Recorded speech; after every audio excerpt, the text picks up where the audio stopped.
शेषाचलाय भोजराजाय यल्लय्याय सद्गुरु श्रीरामानन्द पर्यन्तं वन्दे गुरुर्मान्ति सद्गुरु श्री ओम आत्मनसगोचर स्वरूपाय नमः स्वाहा स्वाहा। ओम सच्चिदानन्दातीताय नमः स्वाहा स्वाहा। ओम नारबिन्दुकलातीताय नमः स्वाहा स्वाहा। ओम निर्विकार स्वरूपाय नमः स्वाहा स्वाहा।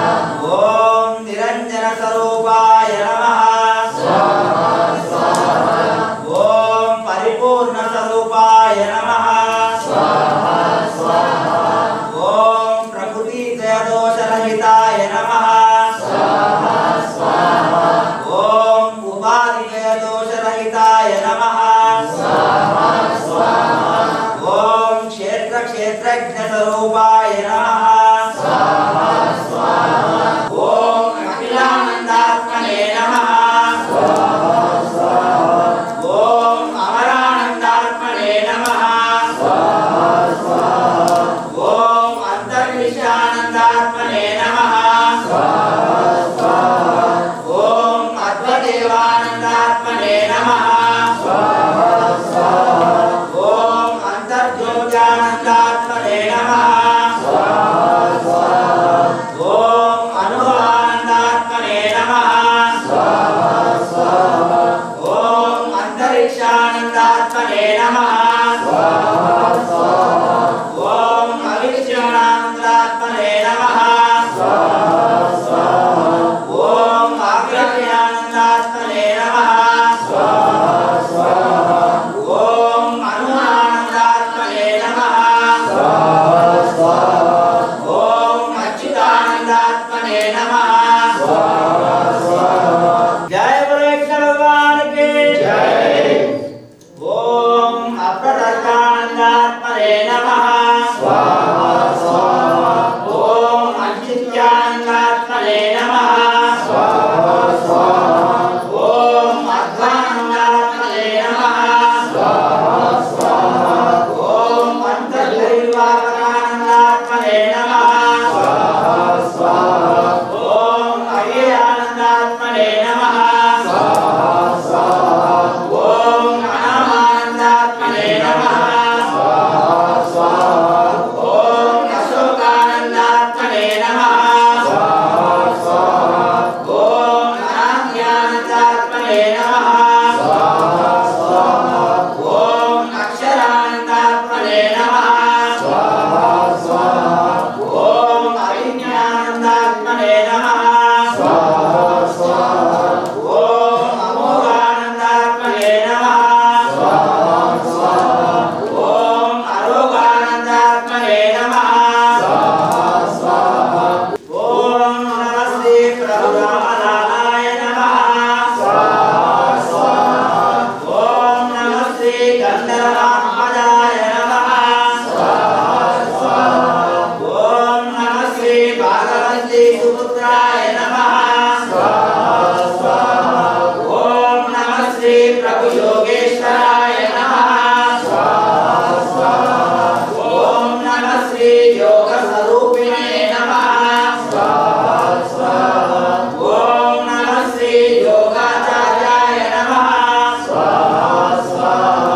ओम नमस्ते योग मार्तंडाय नमः स्वाहा स्वाहा। ओम नमस्ते ब्राह्मणेशाय नमः स्वाहा स्वाहा। ओम नमस्ते ज्ञानाधिपतये नमः स्वाहा स्वाहा। ओम नमस्ते समानाधिपतये नमः स्वाहा स्वाहा। ओम नमस्ते उदानाधिपतये नमः स्वाहा स्वाहा। ओम नमस्ते अपानाधिपतये नमः स्वाहा स्वाहा। ओम नमस्ते पाप विनाशने नमः स्वाहा स्वाहा। ओम नमस्ते ज्ञान प्रकाशने नमः स्वाहा स्वाहा। ओम नमस्ते स्वर्गाधिपतये नमः स्वाहा स्वाहा। ओम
శ్రీ గురుభ్యో నమః. క్రోధి సంవత్సరం మొదటి పౌర్ణమి జరుగుతుంది. ఆ సందర్భంలో విచ్చేసిన మీ అందరికీ కూడా ఆచరణ తరఫున కృతజ్ఞతలు, మా గురుదేవుల ఆశీర్వచనం అందజేస్తున్నాం. మన జీవితంలో ప్రతి సంవత్సరం కొత్తగా మనం మొదలుపెడుతూ ఉంటాం. దాని పెద్దాన్ని మనం యుగాదిని అని పేరు అంటూ ఉంటాం. న్యాయానికి సంవత్సరానికి లెక్కల ఒకరోజు జరిగిపోయి తెల్లవారు మళ్ళీ మొదలవుతుంటే మళ్ళీ ఉగాది స్టార్ట్ మొదలైంది.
ఓం స్వయంభూ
स्वाध्यानन्दात्मने नमः ओम अविनाशानन्दात्मने नमः ओम असंकल्पितानन्दात्मने नमः ओम अप्रसंगानन्दात्मने नमः ओम आत्मानन्दात्मने नमः ओम अरूपानन्दात्मने नमः ओम अक्षयानन्दात्मने नमः ओम अव्याकृतानन्दात्मने नमः ओम अनन्तानन्दात्मने नमः जय बोले भगवान की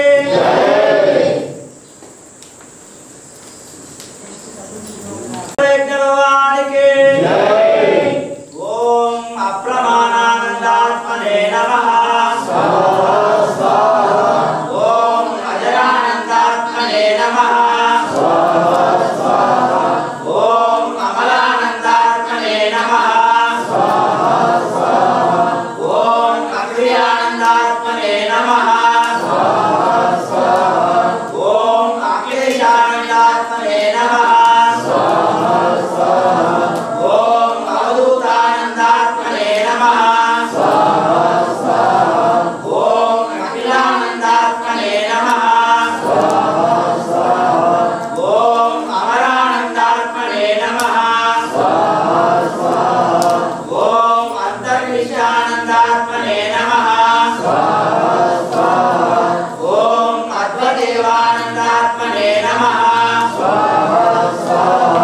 ओम अन्तर्ज्योत्यानन्दात्मने नमः ओम अनुभवानन्दात्मने नमः ओम अन्तरिक्षानन्दात्मने नमः ओम अविच्यमानन्दात्मने नमः ओम आग्रह्यानन्दात्मने नमः ओम अनुमानन्दात्मने नमः ओम अच्युतानन्दात्मने नमः ओम अप्रमेयानन्दात्मने नमः ओम अमेयानन्दात्मने नमः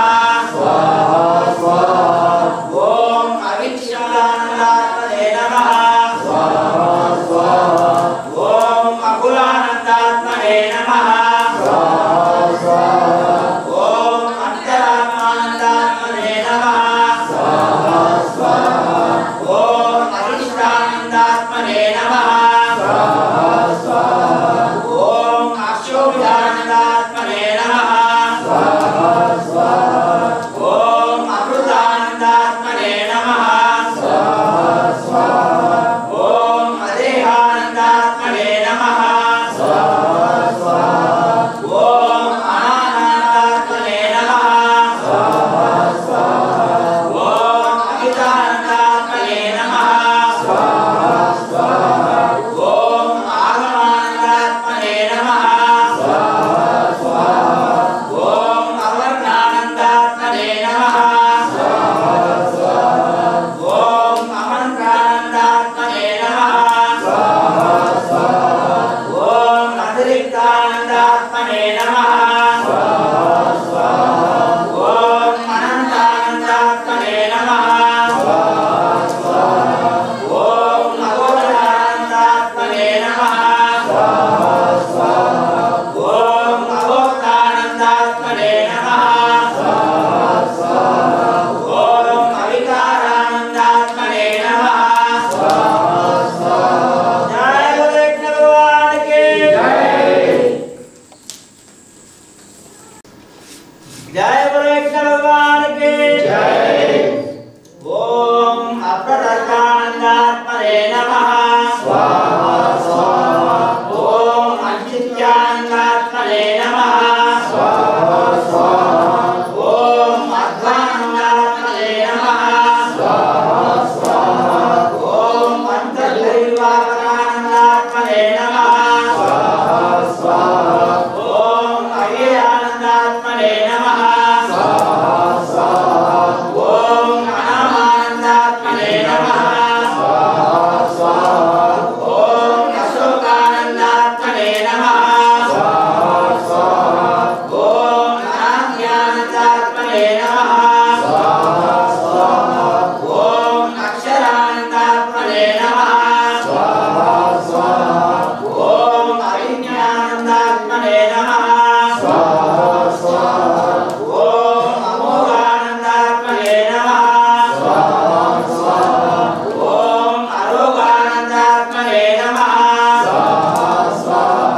ॐ अगाधानन्दात्मने नमः ॐ अष्टिदानन्दात्मने नमः ॐ अन्तःशून्यानन्दात्मने नमः ॐ अगणितानन्दात्मने नमः ॐ अवाच्यानन्दात्मने नमः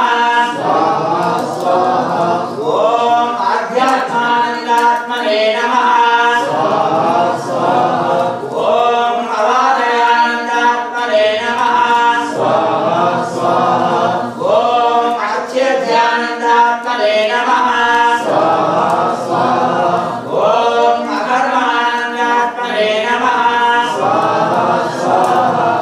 ॐ अनित्यानन्दात्मने नमः ॐ अजपानन्दात्मने नमः ॐ अभगानन्दात्मने नमः ॐ अभोगानन्दात्मने नमः ॐ अनिर्देशानन्दात्मने नमः ॐ अभृत्यानन्दात्मने नमः ॐ अभिन्नानन्दात्मने नमः ॐ अशोकानन्दात्मने नमः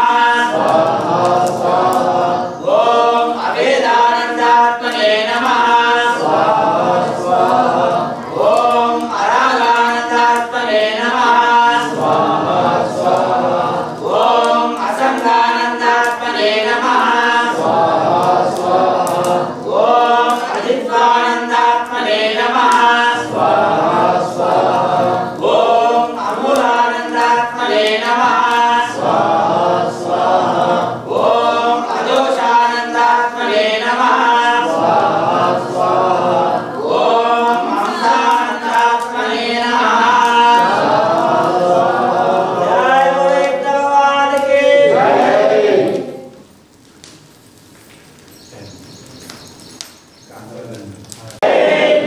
ॐ नमस्ते प्रभुरामाय नमः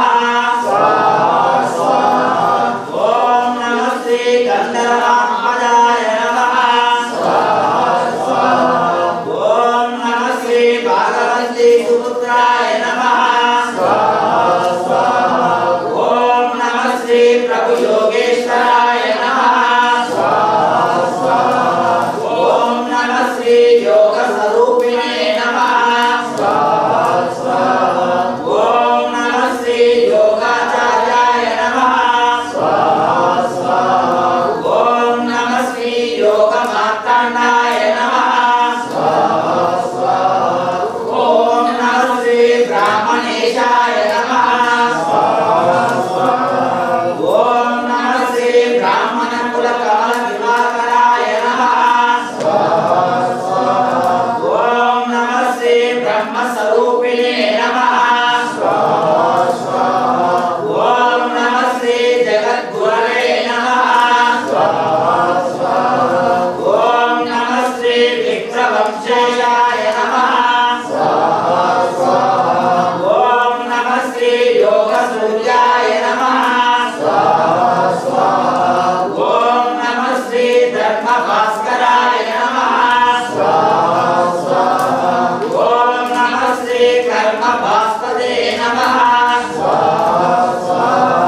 ॐ नमस्ते कलि अर्काय नमः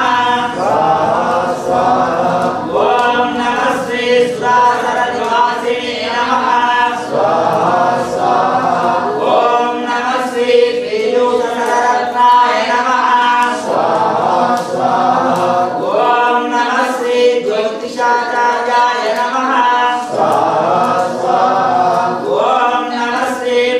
पंचवर्याय नमः ओम नमः श्री योगचंद्राय नमः ओम नमः श्री योग नक्षत्राधिपतये नमः ओम नमः श्री योगनाथाय नमः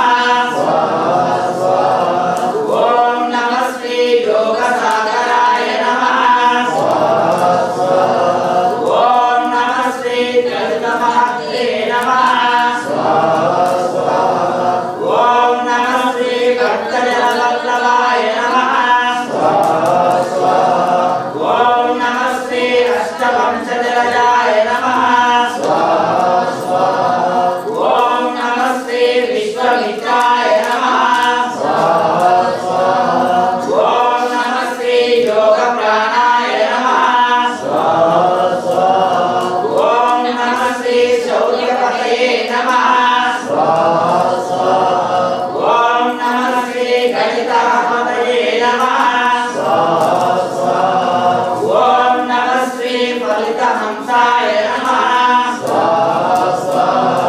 ओम नमः श्री अरिष्ट निवारणाय नमः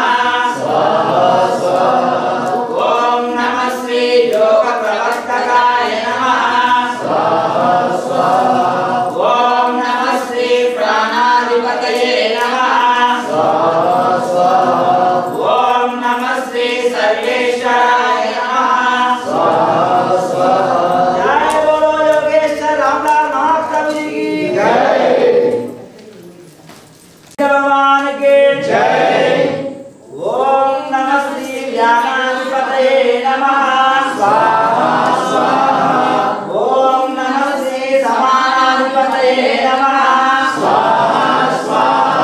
ओम नमः श्री उदानाधिपतये नमः ओम नमः श्री अपानाधिपतये नमः ओम नमः श्री पाप विनाशने नमः ओम नमः श्री ज्ञान प्रकाशने नमः ओम नमः श्री स्वर्गाधिपतये नमः ओम नमः श्री मूलक प्राणाय नमः ओम नमः श्री मूलक हृदयपतये नमः ओम नमः श्री मूलक मनवन विहारिणे नमः ओम नमः श्री आसनापतये नमः ओम नमः श्री प्राणायामपतये नमः ओम नमः श्री प्रत्याहारपतये नमः ओम नमः श्री धारणापतये नमः ओम नमः श्री ध्यानपतये नमः ओम नमः श्री समाधिपतये नमः ओम नमः श्री अष्टांगपतये नमः ओम नमः श्री पंचभूतपतये नमः ओम नमः श्री यमपतये नमः ओम नमः श्री नियमपतये नमः ओम नमः श्री योगदेवाय नमः ओम नमः श्री परब्रह्मणे नमः ओम नमः श्री रामलाल परापतये नमः ओम नमः श्री रामलाल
శ్రీ గురుభ్యో నమః.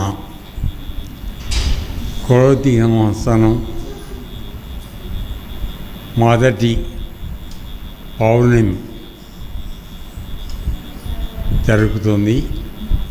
ఆ సందర్భంలో ఇచ్చేసిన మీ అందరికీ కూడా ఆశ్రమం తరఫున కృతజ్ఞతలు, మా గురుదేవుల ఆశీర్వచనం అందజేస్తున్నాం. మన జీవితంలో ప్రతి సంవత్సరం కొత్తగా మనం మొదలుపెడుతూ ఉంటాం. దాన్ని పెద్దాన్ని మనం యుగాదిని అని పేరు అంటూ ఉంటాం. న్యాయానికి సంవత్సరానికి లెక్కక్కడ ఒకరోజు జరిగిపోయి తెల్లవారు మళ్ళీ మొదలవుతుంటే మళ్ళీ ఉగాది స్టార్ట్ మొదలైంది. ఎందుకంటే మనం పడుకున్న తర్వాత ఖచ్చితంగా రేపు లేస్తామని నమ్మకం అని ఉందా? తెలియదు. కాబట్టి ఒక రోజు రాత్రి పడుకున్న తర్వాత తెల్లవారు మళ్ళీ లేచామంటే మనకు ఉగాది స్టార్ట్ అయింది ఆ రోజు కదా. అది అటువంటి ఉగాది మనందరికీ కూడా ప్రతిరోజు ఒక నూతన సంవత్సరంగా విలసల్లి అందరం కూడా ఆరోగ్యభద్రతలతో ఉండాలి. మొదలు పెడుతూనే మనం అశుభాన్ని కోరుకోం కదా, ఎప్పుడైనా మనం శుభాన్ని కోరుకున్నాం. కాబట్టి ప్రతి ఉదయం మనం కార్యక్రమం మొదలు పెట్టేటప్పుడు ఆ రోజంతా కూడా విజయంగా జరగాలి మనం ఆశించి భగవంతుడి ఆశీస్సును తీసుకోవాలి. ఎప్పుడైతే మనందరం కూడా ఒక పాజిటివ్గా ఆలోచిస్తూ భగవంతుడి యొక్క ఆశీస్సుని పొందుతూ ఉంటున్నామో ఎల్లప్పుడూ మనకి ఆ ఆశీస్సులు దొరుకుతూనే ఉంటాయి. ఎందుకంటే మనం మొదలుపెడుతూనే అశుభంగా మాట్లాడితే మనకి ఏది జయం కాదు జరగదు. అందుకనే ఏడుస్తూ వ్యవసాయం చేస్తే కాడి దొంగలు ఎత్తుకెళ్ళిపోయారని సామెత అట్లా. అందుకని మనం ప్రతిరోజు మనం మొదలుపెట్టినప్పుడు ఈ రోజంతా మంచిగా జరగాలి. నా కాళ్ళు చేతులు అన్నీ కూడా మంచి జరగాలి, నేను మంచి చూడాలి, మంటూ వినాలి, ఈ విధంగా మొదలుపెట్టాలి. నేను అదే లేవంగానే మౌని తిట్టుకుంటూ మొదలటం అంటే మన చేతుల్లో ఉన్న పని, దాని గురించి కాదు. అలాగే వాడు కూడా అది పద్ధతి కాదు. మన చేతిలో ఉన్న పని అదే కదా. రాత్రి కొట్టుకున్నాం అయిపోయింది, తెల్లారేపటికి మామూలుగా ఉండాలి.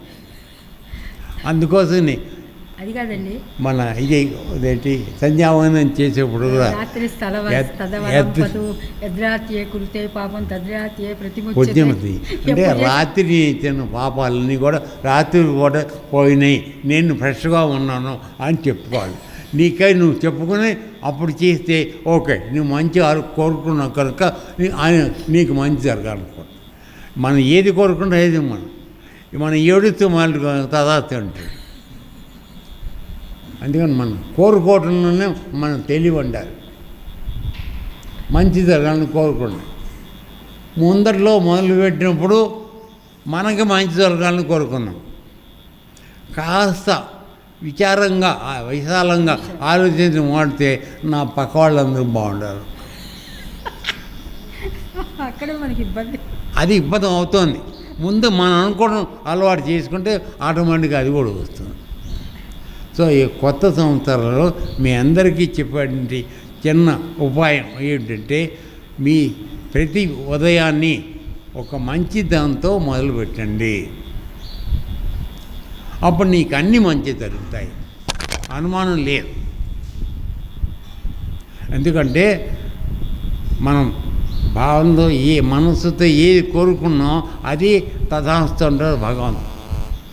ఆయనకి ఎప్పుడు నువ్వు వంచి చేసావా చర్చలు ఆడకూడదు, నీ ఏవి కోరుకుంటే చేస్తారు. కాబట్టి మనం కోరుకోవడంలోనే మనం తెలివి ఉండాలి. తెలివి మంచిగా అడగడం నేర్చుకోవాలి. అదేనా ఆ విధంగా మనం పోయిందంటే నీకై నీవు మంచి కాకుండా ఇంకోటి కూడా మంచి కోరుతున్నావు. అది ముఖ్యంగా భగవంతుడికి చాలా ఇష్టమైన పని. నీవు గురించి ఎప్పుడు ఆలోచించావో కోరుకున్నావో వీడికి ఇవ్వాలా వద్దని ఆలోచిస్తాడు. పక్కవాడి గురించి ఆలోచించే వాడు కూడా కాదు, ఇవి తండ్రి వాడు కూడా మంచిగా ఉండడు చూడు అని కోరేవనుకో నీకు 3 రోట్లు వస్తుంది. ఈ రహస్యం తెలుసుకోవట్లేదు. అది కోరుకోమంటున్నాడు. నువ్వు కాదు ఇచ్చేది, భగవంతుని ఇమ్మని చెప్పడుతున్నావు. నీ చేతితో ఇవ్వలేవు ఎప్పుడు అవుతాయి. భగవంతుని ఇమ్మని అడగడం తప్పేందమ్మా? అది కూడా చేయలేమా? నాకు బాగా ఇవ్వు అంతవరకే కాదు. అప్పుడు చెప్పాను కదా నీకు ఎంతవరకు ఇవ్వాలి లెక్కేసి ఇస్తారు. చరణ మందమా ఆటన మందమా అది లెక్క అవుతుంది. వాడికి ఇప్పుడు రూపాయి ఇచ్చేస్తాడు. ఇంకేంటి భగవంతుడు కూడా మనం తెలివిగా ప్రవర్తించడం నేర్చుకోవాలి. ఎప్పుడు స్వార్థంగా ఆలోచించుకోవాలి. ఆశ్రమం బాగుండాలని కోరుకోవాలి. మా ఆశ్రమానికి కొత్తగా కొంతమంది వచ్చారు. తర్వాత ఈ ఆశ్రమంలో చెప్పబడుతున్నటువంటి యోగ విద్య గురించి అందరికీ ఉన్నవాళ్ళకి కొత్త వాళ్ళకి అందరికీ కూడా వినే వాళ్ళకి కూడా అవగాహన కల్పించడానికి దాని గురించి కొద్దిగా అవగాహన కలిసేటట్టుగా చెప్తామని ప్రయత్నం చేస్తాము. నీ చెప్పాలంటే తప్పులుంటే దయచేసి అర్థం చేసుకోండి. సో మొట్టమొదటి మా గురువు గారు సంకల్పం ఏమిటంటే ఈ బ్రహ్మకణాన్ని వీలంత ఎక్కువ మందికి ఈ గానాన్ని అందించి వాళ్ళందరూ కూడా భగవంతుడి సన్నిధికి చేరుకుని మోక్షం పొందాలనేది ఆయన ఉద్దేశం. అయితే సంఘంలో పెన్ను ప్రఖ్యాతులు చదువుకుని మంచి స్థితిలో ఉన్నవాళ్ళు ఆ జ్ఞానాన్ని ఎలాగైనా పొందవచ్చు. వాళ్ళ డబ్బులు అన్నీ ఉంటాయి. కానీ పల్లెటూరులో ఉండే వాళ్ళకి ఈ జ్ఞానం అందించడం అత్యంత అవసరం. కాబట్టి మీరు ఈ నా దగ్గర నేర్చుకున్న విద్యని ఎక్కువగా గ్రామాల్లో అందించండి అని చెప్పడం వలన మేము ఇక్కడికి వచ్చి ఉండడం జరిగింది. సరే వచ్చిన తర్వాత ఏం జరిగింది వేరే విషయం ఇప్పుడు మాట్లాడు. ఎందుకంటే మంచి ఆయన ఆశయం ఏంటో నేను శ్రవణం చెప్పాను. అనుభవం మీరే ఉండొచ్చు, అది వదిలేదు. సో ఇది చెప్పడంలో ఉద్దేశం ఏమిటంటే మానవ జన్మకు వచ్చిన తర్వాత ప్రతి వాడికి వాడి యొక్క స్వధర్మం ఏమిటి అంటే తనను తాను తెలుసుకోవడం అని చెప్పారు. తను తెలుసుకోవడం అంటే నువ్వెవరు అంటే సుబ్బలక్ష్మి పేరు లాక్కోదు. నేను ఆ పెద్ద సుబ్బలక్ష్మి పేరు కొట్టున్న శరీరం లోపల ఉన్న నిజమైనది ఏందో అది నువ్వు తెచ్చుకోవాలి. శరీరం చూడొద్దు, దాని లోపల ఉన్న చైతన్యం వాడిని తెచ్చుకోవాలి. అది నేర్పేది బ్రహ్మకణం. ఎంతసేపు మనం మన శరీరంతో లెక్క వేసుకుని పక్కవాడి శరీరం చూసి వీడు నల్లగా ఉంది, వాడు తెర్రగా ఉంది, ఆడపిల్ల బాగుంది అనుకుని బుద్ధిలోకి వెళ్ళిపోతున్నాం. సో అందువలన పైన విషయాలు చూసి మోసాలు పోకండి. లోపల ఉన్న విషయాన్ని తెలుసుకోవడానికి ప్రయత్నం చేయండి. అది మనం మానవ జన్మకు వచ్చిన తర్వాత నేర్చుకోవాల్సినటువంటి అత్యంత ముఖ్యమైన విషయం ఇదే. అర్థమైందా? అయితే ఈ జ్ఞానానికి వచ్చిన వాళ్ళకి మా గురువుగారు అత్యంత ఆతృతతో వచ్చిన వాళ్ళందరికీ పెట్టమన్నారు. దానివల్ల మేము కొద్దిగా ఎదురు దెబ్బలు తిన్నాం, అది వేరే సంగతి. ఎందుకంటే పూర్వకాలంలో బ్రహ్మగజ్జు కోసం ఎవరైనా వస్తే వాడిని చాలా పరీక్షలకి చేసి దాదాపు 10-12 సంవత్సరాలు అయిన తర్వాత కానీ వాడికి విద్య చెప్పేవాళ్ళు కాదు. అప్పుడు ఈ విద్య దుర్వినియోగం అయ్యేది కాదు. ఇప్పుడు మా గురువుగారు చెప్పిన మాట మేము ఆచరించిన వస్తువు ఇందులో వచ్చినవాడు ఎవరిని చదివినాడో ఎవడో పోయినాడో తెలిసింది. అదన్నా కాబట్టి ఈయనంతవరకు ఆయన చెప్పిందని మేము పాటించాం అంతే. కానీ ఇందులో 2-3-4 మెట్లుగా ఈ విద్యని చెప్పబడుతుంది. మొట్టమొదటిది సాంఖ్యం అంటారు దీన్ని. ఈ సాంఖ్యం అంటే మామూలుగా లెక్క అని అర్థం దీనికి, లెక్కించడం. మనం డబ్బులు దిగిన లెక్క ఉంటుండవు కదా, వాడు కరెక్ట్గా ఇచ్చాడు లేదు కదా, అప్పుడు నమ్మకం లేదు, మళ్ళీ కొని తీసుకు. ఇప్పుడు కూడా గురువు గారు నీకు సరే సాంఖ్యం సరిగా లేపాడు అని నువ్వు లెక్క పెట్టుకోవాలి. ఏమన్నా డబ్బులు తీసుకొని లెక్క పెడతావు లేదా? నా విద్యను కూడా ఎందుకు లెక్క పెట్టావు నువ్వు? నువ్వు చెప్పగనుక కొడుతూ వెళ్ళమని ఏరా అవుతుంది, ఏమీ అవ్వలేదు. ఎందుకని మనసు అక్కడ లేదు. సో ఈ చెప్పు మొదటి మెట్టులో నువ్వు ఉండాల్సిన జాగ్రత్త ఏమిటి అంటే, చేస్తే ఏమవుతుంది, ఎక్కడికి వెళ్తుంది, నేనేం పొందుతున్నాను, ఇవన్నీ ఎక్కడి నుంచి వస్తున్నాయి నాకు, ఇవి తెలుసుకున్న ప్రయత్నించాలి. అది నువ్వే చెయ్యాలి, నేను చేయను. అర్థమైందన్నా? కాబట్టి ఇది మొదటి మెంతు. ఓకే చెప్పగానే చెప్పారు వచ్చేసింది అనుకుని మా అక్కగారు చెప్పారు కథలు అనుకుంటే మాట్లాడమని ఎట్ట అవుతుంది? నెలకు ఒకసారి వచ్చి నీకు చెప్తానంటే ఏమవుతుందమ్మా? ఇది పద్ధతి కాదు. భోజనం ఒకసారి 2 సార్లు చేస్తున్నావా, లేదా 3 రోజులకు ఒకసారి చెప్తున్నావా? రోజుకు 3 సార్లు చేస్తాం. మరి యోగం 3 సార్లు చేయడం కానీ విమర్శించలేదు. మనం ఎక్కడ పొరపాటు పోతున్నామో చెప్తాం. హైదరాబాద్లో అబీబుల్లా అని ఒక ముస్లిం ఆయన ఉండేవారు. I got entomologies. ఆయన అందరికీ చూస్తూ ఉండగా రాత్రి 7 అయింది, 7 o'clock అక్కడ ఆపేసి మన అక్కడ కూర్చోబెట్టి ఆయన నమాజ్ చేసుకొని వెళ్ళిపోయాడు. నమాజ్ 20 నిమిషాలు నమాజ్ చేసుకున్న తర్వాత అప్పుడు వచ్చి కూర్చున్నాడు. పేషెంట్ చూస్తున్నాడు, అన్ని పనులు ఉన్నాయి, అన్నీ ఆపి వెళ్ళిపోతుంది. ఇప్పుడు ఇక్కడ కూడా మనకి ఆప్తాంబులెన్స్ కృష్ణమూర్తి గారు ఉన్నాడు, ఆయన కూడా అంతే. సాయంత్రం 6:30 అయిపోతే అందరినీ ఆపేసి వెళ్ళి ఇంట్లో టిఫిన్ తినేసి భోజనం చేసి వచ్చేస్తాడు. తర్వాత ఏం చేస్తాడు అంటే సమయ పాలన అత్యంత అవసరం. టైం తిండి మన కానీ టైం ఒంటి గంట అమ్మగారు పట్టింది యోగం కూర్చోరండి, అరగంట చేద్దాను అంటే నేను ఎందుకు విమర్శించడం కాదు నాన్న, మనం ఎక్కడ ఈ గురువు చెప్పిన విద్య పట్ల మనం అశ్రద్ధ చేస్తున్నామో అది చెప్పడానికి అయితే. సో రెండో దాని విద్యానికి వచ్చేప్పటికి ఈ మొదటి దానిలో నీకు ఇదే ఇనిషియల్గా చెప్తాం. దీనిలో చెప్పేది ఏమిటి, ఈ శరీరం ఎక్కడి నుంచి వచ్చింది, ఎలా ఏర్పడింది, భగవంతుడి దృష్టిలో పంచభూతాలు ఏం చేస్తే మనకి ఈ శరీరం వచ్చి ఇవన్నీ నేర్చుకోం. అవి చెప్పి నీకు పరీక్ష చేసుకోమని చెప్తాం నీ లోపల. అది మనకు చేయట్లేదు. సరే, ఇది మొదటి మెట్టు అయిపోయింది కదా. దాని తర్వాత రెండో మెట్టు తారకం అంటారు దీన్ని. దీనిలో రహస్యం ఏమిటంటే, మనం అందరం కూడా తల్లి కడుపులో పడినప్పటి నుంచి శ్వాస తీసుకుంటూ బతుకున్నాం. శరీరం వదిలేటప్పుడు ఈ శ్వాస వదిలేసుకొని వెళ్ళిపోతాం కదా.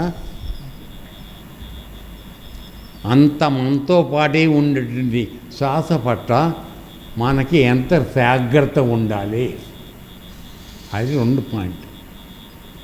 అంటే మనలో ఉన్నటువంటి ఆ శ్వాస ప్రక్రియ ఎలా నడుస్తుందో నువ్వు అబ్జర్వ్ చేయాలి. లేకపోతే ఏమవుతుందంటే నువ్వు తీసుకున్నటువంటి ప్రాణవాయువు మన లోపల 2 చోట్ల వెళ్తుంది. ఒకటి మనసు, 2 మన ప్రాణాయామం, 5 ప్రాణాలు దీనికి పెడుతుంది. ఎప్పుడైతే గేట్ వాల్ లేదో ఉన్నంత గాలి వెళ్ళిపోతూనే ఉంటుంది. అక్కడి నుంచి మనసు ఏం చెబుతుంటే దాని ఇష్టం ఆలోచన చేస్తుంది. నువ్వు చెప్పేది తప్ప మిగతా అన్నీ చేస్తూ ఉంటుంది. కాబట్టి దానికి నియంత్రణ కావాలి. అది చెప్పేది రెండో మెట్టు. అంటే నువ్వు అక్కడి నుంచి జాగ్రత్తగా ఉండడం నేర్చుకోవాలి. ఇప్పుడు మొదటి దాంట్లో నువ్వు చేసేసి ఊరుకుంటే సరిపోయింది. నెమ్మగా ఆలోచించుకొని చేస్తే చేయొచ్చు, పొరపాటు లేదు. రెండో మట్టికి వచ్చేటప్పటికి మాత్రం ఫుల్గా నువ్వు టైట్లో ఉండాలి. మీకు నిజం చెప్పాలంటే కరెక్ట్గా నిద్ర కూడా నువ్వు పోలేవు రెండో మట్టి చెప్తే. ఎస్, అటువంటి అంటే ఏంటి, నువ్వు క్లాస్ 5 కలిగింది నీకు సబ్జెక్ట్ ఎక్కువ పడుతుంది. ఊరికే తొందరపడిపోతూ ఉంటారు. ఏమండి నాకు 2 నెలలు అయిపోయింది, 6 నెలలు అయిపోయింది, 3 నువ్వు నెక్స్ట్ మంత్ చెప్తారా, నెక్స్ట్ మంత్ చెప్తావా? ఇంకా 2 నెలలు అయిపోయింది, నీ ఏం చేసావని మాత్రం అడగొద్దు. ఈ 6 సంవత్సరాల్లో నీ ఏం చేసావని మాత్రం అడగొద్దు, మెట్టు మాత్రం చెప్పాలి. కాబట్టి మీ అందరికీ సలహా ఏంటంటే, ఊరికే వెయ్యిపడి నాకు పెళ్ళైపోనమ్మా పెళ్ళైపోనని ఆడపిల్ల అడుగుతుంటే అట్లా అడగద్దు. నీకు కళ్యాణం కలిసి ఓ టైం వస్తే మేము చేస్తాం, మీరు చెప్పగానే చెయ్యం కదా. 2 అయిపోయినా మొత్తం 3వది అమనస్కం. అంటే ఇప్పుడు మొదటి 2 మంటల్లో మనం శరీరంతోనూ ప్రాణాలతోనూ సాహచర్యం చేస్తూ యోగాన్ని నేర్చుకుంటున్నాం. ఈ రెండింటిని దాటిన తర్వాత మనస్సు అధీనంలోకి వచ్చి రావడానికి, మనస్సు లేకుండా చేసుకోవడానికి ఆ మనస్కం అది నేర్పడం. అయితే ఇక్కడ ఉన్న రహస్యం ఒకటి మా వాళ్ళందరికీ కూడా, అంటే లైన్లో ఉన్న వాళ్ళు అక్కడ చెప్పాల్సింది ఏంటంటే, ఈ మొదటి 2 మట్టుకు గురువుగారు రోజు ఏషియన్ పెయింట్ వేస్తూ ఉంటారు. అబద్ధం అయిపోయి నీ అది చేశాను, ఇక పండుగ అదైందని చెప్తుంటాను. అన్నీ చెప్పే అబద్ధాలే. కానీ గుడికాడ తెలుసుకో, కానీ రోజు అడుక్కుంటే ఏమవుతుంది, నువ్వు వెళ్ళిపోతావు ఇక్కడి నుంచి, అంతకన్నా నువ్వు తీసేయలేదు కదా. కానీ అసలు రహస్యం ఏంటంటే, అమనస్కంలోకి ఎప్పుడైతే మిమ్మల్ని తీసుకెళ్ళి మేము అప్పచెప్తున్నామో అక్కడి నుంచి మిమ్మల్ని చూసేవాడు గురువు. మన లోపల ఉన్న గురువు మిమ్మల్ని నియంత్రణ చేస్తాడు. పరీక్షలు ఆయన దగ్గర నుంచి వస్తూ ఉంటాయి. అందుకని అమనస్కం వచ్చిన కాడి నుంచి మాకు కష్టాలు ఎక్కువ అయిపోయినాయి అని చెప్పేవాళ్ళు చాలామంది ఉంటారు. ఎందుకంటే పరీక్షలు గట్టిగా ఉంటాయి. నేనంటే చూసి చూడకపోతాను, వాడికి లేవు. అదన్నా నువ్వు ఎట్ట పడితే చేస్తానంటే ఊరుకోడు. అదన్నా లేనిపోని కష్టాలు తెచ్చి నెత్తిమీ పడతాడు. పీక్కొలక చావాలి, జాగ్రత్త. రాగానే 3వ మెట్టు చెప్పని అడగద్దు. అది కోని తెచ్చుకున్నారో నెత్తి మీద కుంపడ పెట్టుకుంటాయి, తర్వాత మీ ఇష్టం. అది వచ్చినప్పుడు మాకే వంతుంది సిగ్నల్, బాగా చేస్తాం మరి చెప్పమని. అప్పుడు మేము చేస్తాం, అప్పుడు ఆగను. 3 ఏళ్ళు అయిపోయింది నాకు ఇచ్చేమని. అలా తర్వాత మీ యొక్క యోగాన సాధన, మీ గుణాల మార్పు, మీ ప్రవర్తన, ఇవన్నీ కూడా ఆయన పరీక్షించమని. మాకు శరీరంతో ఉన్నాం కదా, మేము అన్నీ తెలుసుకున్నాం. దయచేసి అర్థం చేసుకోండి, శరీరంతో ఉన్న గురువు అన్నీ తెలుసుకోలేవు.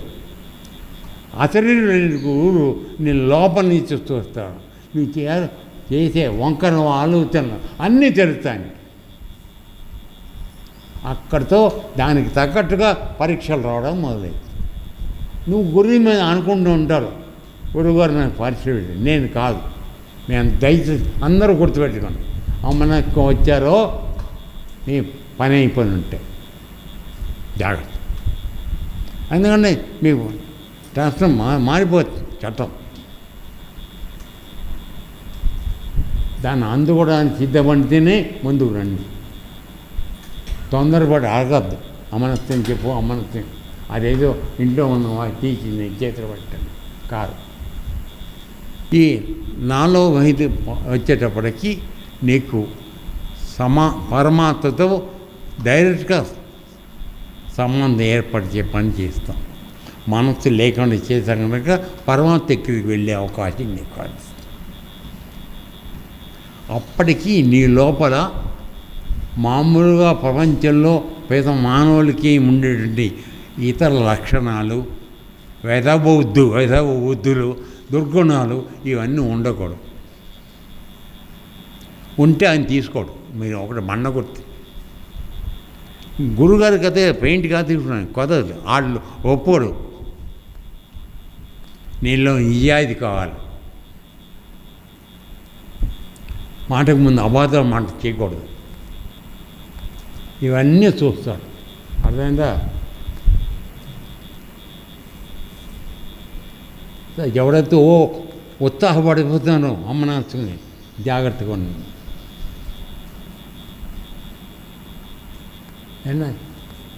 పౌర్ణమికి పరిస్థితి వెళ్ళిపోయింది రాదా, నీకు పరమాత్మకి ఏమీ తేడా లేదు.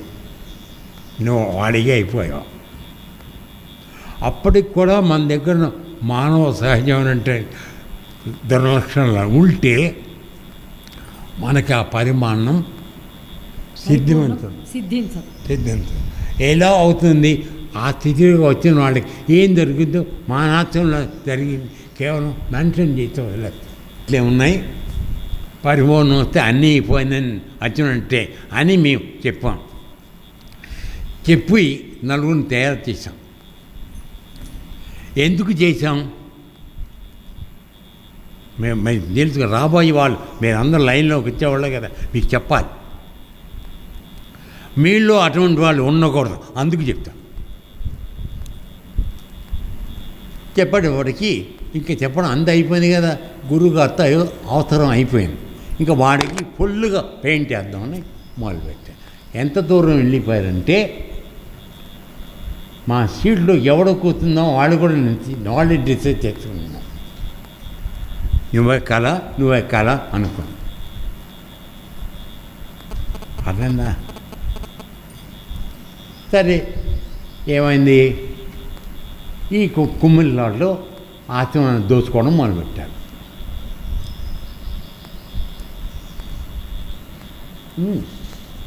లక్షణం ఎందుకని? పరిపూర్ణం పూర్తిగా రాలా అది చెప్పాడు. పాత లక్షణాలు అలాగే ఉన్నాయి. నిన్ను పైకి తీసుకొని కూర్చోబెట్టా. నేను ఎందుకు చేశాను? చదువుకున్న వాడు అయ్యిండు బుద్ధి తక్కువని ఎందుకు చేశానంటే మా గురువుగా కోరుకుంది. ఈ విద్య ఏదో ఉందో ఇది అందరికి అందించాలి. మన బ్రహ్మగానాన్ని మీరు గమట వేసి అందరికి నేర్పాలి అని ఆయన కోరుకున్నాడు. మా అందుకని మేము రాగానే పెట్టుకున్న నలుగురికి చేరిపోయి పరిపూర్ణం దాకా తీసుకెళ్ళాం. వాళ్ళు ఏమైంది? మాకు వాళ్ళు గుళ్ళు కొట్టడం మనిషి. ఆ స్టేజ్లో మేము వాళ్ళు దొంగ పరిచయం మళ్ళీ ఏం, ఎందుకంటే వీడిని నేను అవసరం తీపోయింది కదా. కూతురు పెళ్ళే వరకు మాత్రం వాడికి నువ్వుతో బట్టి పెళ్లి చేస్తారు. నువ్వుతో అన్ని మర్యాద. ఒకసారి పుస్తకాడు కట్టాడు ఇక వాళ్ళు లెక్కలేదు. మామగారు దొంగలు అందుకు వచ్చింది అది కామితే ఊరికెళ్ళాల. అందువలన వీళ్ళు గురువుగా పర్మిషన్ చెప్పేశారు కనుక ఇక వాడు అవసరం లేదు, ఆచరణ ఉన్నాయి ఎత్తేసుకుందాం అని ఎత్తుకోవడం మాట. కానీ లోపల గురువుగారు ఉన్న వాళ్ళకి తెలియదు. వీళ్ళ బట్ట బయటలు మొత్తం బయటపడిపోయింది. ఎవరెవరు ఏ దొంగ పనులు చేశారో అన్నీ తెలిసిపోయి పట్టుకున్నారు. అప్పుడు వెంటనే తప్పైపోయిందని కాళ్ళు పట్టుకున్నాం. తేలికలు నిజం దేశం దోచేయడం తప్పైంది అంటే తప్పాయి. మన ఊళ్ళో అదే కదా కాదు ఇలాగని చెప్పి వాళ్ళని మీరు రాజీనామా చేయడం రాజీనామా ఇచ్చేసారు. సరే అందులో వాళ్ళ ఇద్దరు చెప్తే మేము చేసాము, మేము చాలా మంచివాళ్ళం, మమ్మల్ని తీసుకొని మళ్ళీ చేరారు. మళ్ళీ వాళ్ళు మామూలుగా చేశారు. అప్పుడు ఏం చేసాం? వాళ్ళని తప్పు ఒప్పుకుని వాళ్ళ రాజీనామా చేస్తే రాజిపెట్టి సరే చేశారు కదా, ఇంకా వాళ్ళ మీద ఎందుకు యాక్షన్ తీసుకోవడానికి వదిలేసి జాలిపడినందుకు చేసినందుకు వాళ్ళు ఏం చేశారంటే నన్ను ముంచేయడానికి ఆచరణని దోచుకోవడానికి ప్లాన్ చేసి ఊళ్ళో టెంపుల్ పెట్టి ఒకడిని పొడిచారు తీసుకొచ్చి వాడి చేత మమ్మల్ని కొట్టించడానికి ఈ రోజుతో నడుస్తాను. వెనకాల ఉన్నవాళ్ళు ఉన్న రహస్యంగా చెప్పాను. ఎందుకంటే ఇప్పుడు దేనికి భయపడాలి అవుతుంది. కడుపులు పెట్టుకున్న 2 సంవత్సరాల నుంచి ఇది జరిగింది 2016 నుంచి.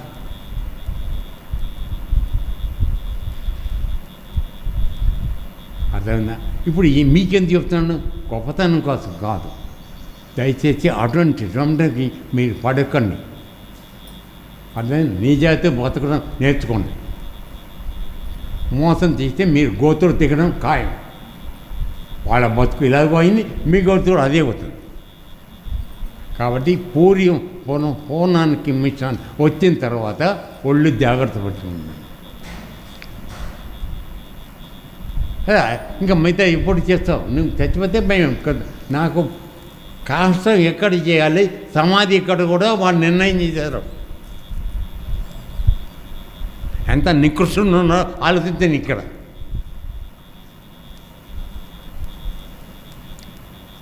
సరే నేను పోవడం అవ్వలేదు, వాళ్ళ చేతులు అవ్వలేదు. వాళ్ళు ఇక్కడ ఈ పక్కన పెట్టున్నాం, సంజయ్ పెడతాను. అంత దూరం వెళ్ళిపోయారు. తర్వాత సీట్లోకి ఎవరు ఎక్కాలి, అందులో 2 పోటీ ఉంది, మేనల్లుడు మేనమామ.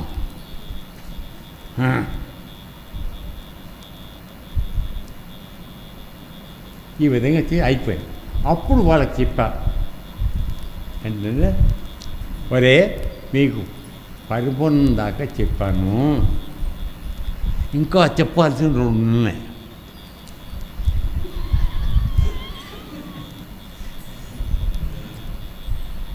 ఇప్పుడు ఒక కథ చెప్పాలి.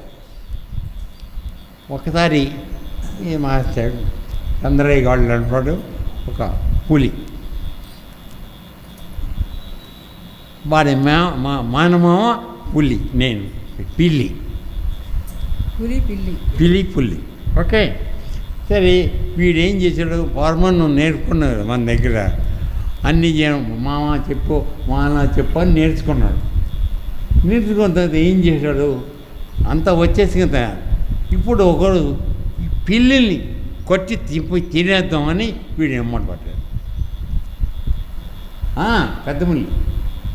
అప్పుడు పిల్లి ఏం చేసింది, టక్కన ఎగిరి చెట్టు మంచి పైకెక్కుతుంది. ఏమో ఎక్కలేదు. వెంటనే చంద్రయ్య గారు ఏమన్నాడు, గురువుగారు నువ్వు చెట్లకు నేర్పలేవు, అన్నీ చెప్పన్నాను కానీ చెప్పది నేర్పలేదు, నాకు మోసం చేసావని. అంటే నువ్వు ఎటువంటి చెడిపోయిన వాడో నాకు తెలుసురా, నా ప్రాణానికి ప్రమాదం వస్తుంది, అందుకే నేను దాచుకున్నాను అని చెప్పాను. ఆ విషయం నేను ఈ చేసిన దొంగలి వాళ్ళకి చెప్పాను. ఇంకా 2 మంటలు ఉన్నాయి, మీకు చెప్పను. మా గురువు మాట నేను మీకు చెప్పినందుకు చేష్ట చేశారు, ఇంకా మీ జన్మలో వచ్చేది లేదు, వెళ్ళిపోను. కాబట్టి మీ అందరూ కూడా చెప్తున్నాను, కేవలం పరిపూర్ణం రాగానే గురువుగారు అన్నీ చేశారు కదా, మనం పెయింట్ వేద్దామని ఆలోచించకండి. అసలు రహంతం మన దగ్గర ఉంది. అది ఎవరికి చెప్తామంటే, నీకు ప్రపంచ విషయాల పట్ల ఆసక్తి తగ్గిపోయి దేశాన్ని దోచుకుందామని ఆ దుర్మార్గం లేకుండా మొత్తం వదిలేసి ఇల్లు పెళ్ళం అన్నీ వచ్చి ఆసనం ఉంటుంది. వాళ్ళకి చెప్పాలి, మీ విద్య నా దగ్గర నేర్చుకోవాలనుకుంటే అన్నీ వదిలేసి రండి, మీ చేతిలో చీకటి పనులన్నీ మానేసి నా 6 నెలలు ఉండండి నా దగ్గర, పరిపూర్ణంగా చెప్తాను. నేను పట్టుకుపోను, నాకు అక్కర్లే. మా గురువు అప్పచెప్పి నీకు అప్పచెప్పాలి కదరా, ఎవడో అప్పచెప్పాలి. కానీ ఎవరికి ఇవ్వాలి? జైపూర్కి ఎత్తేవాడికి ఇవ్వాలా, చెప్పరన్నా మంచివాడికి ఇవ్వాలా? అందుకని మీరు మంచిగా మారితే ఇస్తారు. కాబట్టి మీకు కూడా చెప్పేది అదే. ఊరికే అమాయకంగా ఉన్నారు, పల్లెటూరులో కూర్చున్నారు, ముసలి వాళ్ళు, కాళ్ళు చేతులు లేవు, మనం ఏదైనా చేద్దామని అనుకుంటాం. జాగ్రత్త, ఎక్కడ చిక్కులు వేయాలి ఆ చిక్కు మా దగ్గర ఉంది. దీన్ని మీరు నిజాయితీగా వండి పొందుతారా, పొందండి, లేదా ఎవరు లేకుండా ఉప్పు లేని ఉప్పు నాకు తింటాడు. అదేనా? అందువల్ల ఈ మెట్లలో ఉన్న పరిస్థితి, దాని రహస్యది, దాని యొక్క విలువ, అది దాన్ని గుర్తుపెట్టుకొని జాగ్రత్తగా అదన్నా. ఏరా జయంతి కొత్తగా వచ్చావు, నీకు కూడా చెప్పాలి, అందుకే చెప్తాను. ఎక్కడికైనా నీతి నిజాయితీ ఉంటేనే భగవంతుడు ఉన్నాడు, సత్యంలోనే భగవంతుడు ఉన్నాడు, ధర్మంలోనే దేవుడు ఉన్నాడు. అవి వదిలేసిన రోజున నువ్వు బతికుండు కూడా దండగ. నేను చెప్తాను, సంపాదించుకుంటున్నాను డబ్బు చేయండి, ఏ డబ్బు నీతో అనుకొస్తా నేను చూస్తాను. నువ్వు చచ్చిపోయిన కూడా నువ్వు పాపం పనులని బయటకు వస్తాయి. ఏమొస్తుంది సంపాదించే? విమర్శించడం కాదు, జాగ్రత్తగా ఈ ఉద్యోగం ఇక్కడ ఏం లేదని అనుకున్నాను, ఇక్కడ ఉండాల్సింది ఇక్కడే ఉంది, ఈ ఆచరణ.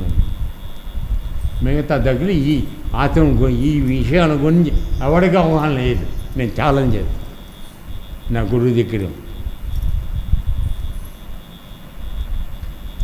అటువంటి దాన్ని ఆపర్చునిటీని మిస్ చేసుకోకండి.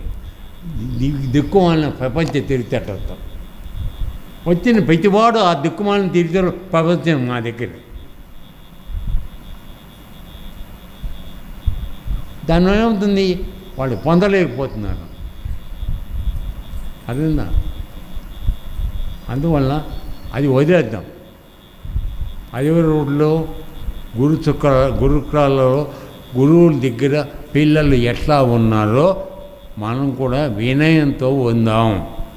గురువు అంటే నేను కాదు, మేం కాదు, మేము గురువు యొక్క ప్రతినిధి మాత్రమే. వాళ్ళే గురువు. వాళ్ళు అన్నీ తెలుసు, ఎందుకంటే శరీరం లేదు కన్నా. ఎవరు ఏ విధంగా గురువు గారిని మోసం చేస్తున్నారో తొందరగా తెలుసుకుంటారు.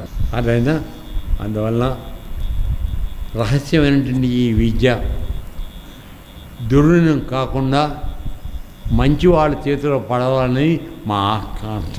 ఎందుకంటే మా గురువుగా అందించారు. మా గురువు మా కుటుంబం వాడే కాదు, మా చుట్టం కాదు, నమ్మి మా చేతిలో పట్టారు. దాన్ని సరైన వాళ్ళలో తెలియ అట్టాలా లేదా? ఇంకా వీటి గురించి మీకు చెప్పడం ఇంకేమన్నా డౌట్ అన్నాను. ఈ 3 ఎట్లు ఆహారం చివరి 2 ఉన్నాయి. ఆ 2 ఏంటంటే అవి రహస్యం అని చెప్పండి. అత్యంత రహస్యమని.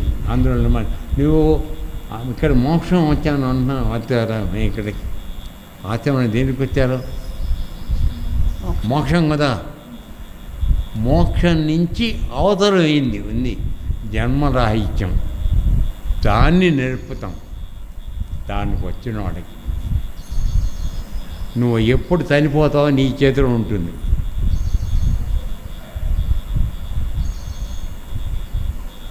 ఉంది పద్ధతి ఉంది. అదన్నా ఇప్పుడు మీరు చూసే కియావ కోసం వాళ్ళందరూ ఎక్కువగా మాట్లాడేది ఖేచరి ముద్రను మాట్లాడుతూ ఉంటారు. దాని కన్నా ఉత్తమమైనటువంటి మన మార్గంలో ఉంది. అది ఎక్కడుంది రహస్యం, అది కూడా చెప్పేస్తా. యోగ తారావళి అని చంద్రాచార్యులు రాశారు. శంకరాచార్య యోగ తారావళి 27 శ్లోకాల్లో మొత్తం యోగం అంతా రాసేసాడు. అందులో ఈ మోకంలో పద్ధతిలో 3 చోట్ల మంథనం చేయాలి. నువ్వు బంధనం అది చేస్తే నీ పైకి అది కూడా ఉంది. ఎవడు తెగినవాడు ఎవడు కనబడతాడు. అందరు జీపులు కట్టినవాడు అబద్ధాలు దొంగనంది అబద్ధాలు ఎవడో చెప్పాలి నమ్మకం. దాన్ని పక్కకి వెళ్ళిపోయినా మాకు గంట కొడుతుంది ఇక్కడ. ఏ అబద్ధాలు చెప్తున్నారు, చెప్పిన మాట మారిపడేది. గురువుగారు నువ్వు లేకపోతే ఈ శరీరం ఉన్నంతవరకు నీవే అని చెప్పిన మాట ఏమైపోయింది? మనం దేనికి వచ్చాం, ఏది కావాలని వచ్చాం, ఏం చేస్తున్నాం, ఏ విధంగా పక్క పెడుతున్నాం, అది నువ్వు నీకే నువ్వు తెలుసుకోవచ్చు కదా. నీకు యోగం చేయమని నేర్పాయా, ఎన్నిసార్లు చేస్తున్నావు అంటే నువ్వు పక్క వెళ్ళావా లేదా? అప్పుడు ఏమైంది? పూర్ణ ఫలం పుచ్చుకొని గురువు సాక్షిగా నువ్వు చెప్పావు, రోజుకు 3 సార్లు చేసుకుంటున్నాను, చేయడం లేదా? ఎందుకంటే నేను చెప్పాను కదా, భగవంతుడు సత్యంలోనే ఉన్నాడు. మనం సత్యాన్ని పక్కకు తెంచేద్దామంటే మనం గురువు మంత్రాన్ని మార్గం నుంచి తప్పదు. ఇది గుర్తుపెట్టుకోండి. ప్రపంచ చరిత్రలన్నీ మా దగ్గర నుంచి చూపుతారా? నీకు 40 ఏళ్ళు ఉండేది, నాకు 70 ఏళ్ళు ఉన్నాయి. నీ ఎంత తెలియగలవు కానీ అనుభవం కొంత ఉంటుంది కదా. అయినా అది కూడా కుట్టేస్తావా నువ్వు ఎదుర్కొండి. నేను పోయి చెప్పండి ఇక్కడ అది బయలుదేరారు. అతికి తెలియాలని మాకు చూపిద్దాము. వద్దు, ఈ పద్ధతి కాదు. నేను ప్రపంచం తెలియజేయడం బయట ఉంచుకోడు. నేను బతకడానికి కావాలి చేయండి. ఇక్కడ వద్దు, నిజాయితీగా